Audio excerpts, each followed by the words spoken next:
কোনো রকম আটা, ময়দা, সুজি কিংবা তেল ছাড়াই মাত্র 2টি উপকরণ দিয়ে এই রেসিপিটা আপনিও বানিয়ে নিতে পারেন আর এতটাই টেস্টি হবে যেটা আপনারা না বানালে বুঝতেই পারবেন না। আজ আমি আপনাদের সাথে শেয়ার করব 1 কাপ চালের গুঁড়ো আর একটি মাত্র ডিম দিয়ে মজাদার নাস্তা রেসিপি। এই রেসিপিটি তৈরি করার জন্য 1 কাপ চালের গুঁড়ো নিয়েছি। চালের গুঁড়োটাকে একটা ছাঁকনির সাহায্যে এভাবে চেলে নিলাম। এতে কিন্তু রেসিপিটা খুবই সফট হবে। দিয়ে দিলাম পরিমাণ মতো নুন, দিয়ে ভালো করে মিশিয়ে নেব নুনটাকে।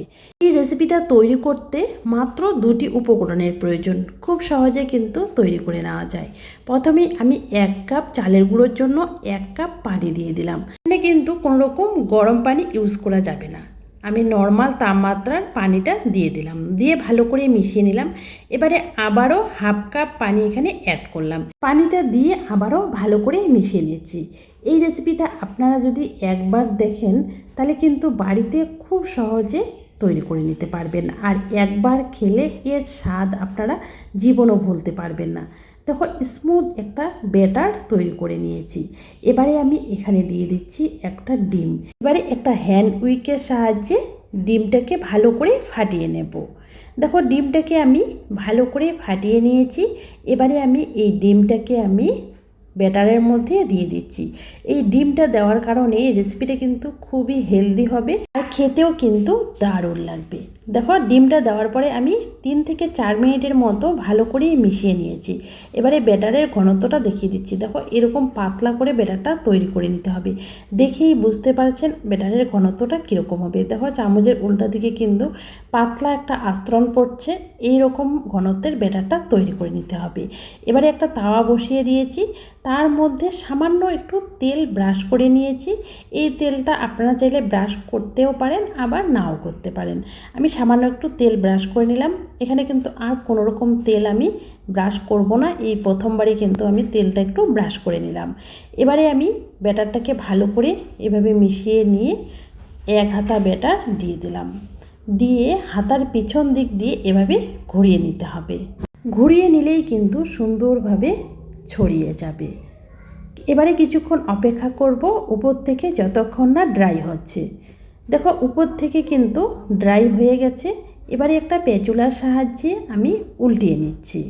উল্টিয়ে নিয়ে গ্যাসের আঁচটা একটু হাই করে নেব। হাই আঁচে এভাবে একটু চেপে চেপে নিয়ে আবারও উল্টিয়ে নেব। 2 পাশে কিন্তু সুন্দরভাবে কিন্তু আমি ভেজে নেব। আবারও উল্টিয়ে নিলাম। দেখো, এভাবে কিন্তু আবারও চেপে চেপে দিচ্ছি। দেখো, এই পাশেও কিন্তু সুন্দর একটা কালার চলে এসেছে।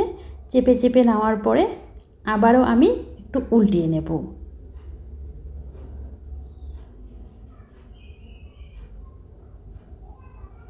দেখো, এটা কিন্তু হয়ে গেছে। এবারে আমি এটাকে তুলে নেব, তুলে আরেকটা দিয়ে দেব।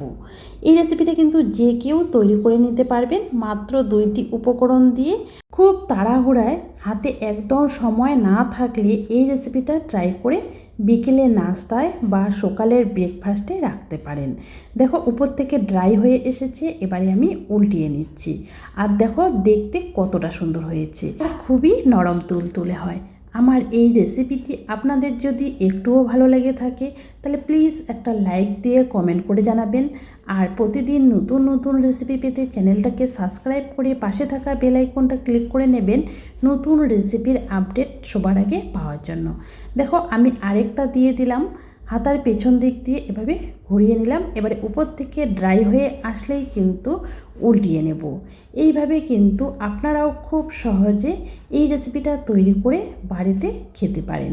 খেতেও কিন্তু দারুণ হয়। দেখো, আমি একইভাবে সবগুলোই তৈরি করে নিয়েছি।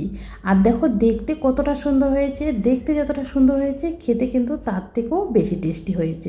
দেখেই বুঝতে পারছেন এটা কতটা নরম তুলতুলে হয়েছে। এটা কিন্তু আপনারা দুধ চা বা সুজির সাথে খেতে পারেন, বা টমেটো সসের সাথেও কিন্তু বাচ্চারা খেতে অনেক বেশি পছন্দ করে। আর দেখো কতটা নরম তুলতুলে হয়েছে। একদম কিন্তু এগুলো নরম তুলতুলে হয়। এই সহজ রেসিপিটি আপনারা বাড়িতে একবার হলেও তৈরি করে দেখতে পারেন। খেতেও কিন্তু দারুণ লাগে। রেসিপিটি তৈরি করলে কমেন্ট বক্সে জানাতে একদম ভুলবেন না খেয়ে আপনাদের কেমন লেগেছে। আর দেখো আমি টমেটো সসের সাথে পরিবেশন করে নিয়েছি। বাচ্চারা কিন্তু টমেটো সসের সাথে খেতে অনেক বেশি পছন্দ করে। রেসিপিটি ধৈর্য সহকারে সম্পূর্ণ দেখার জন্য অসংখ্য অসংখ্য অসংখ্য ধন্যবাদ। আজকের মতো এখানেই বিদায় নিলাম। বাই বাই বন্ধুরা।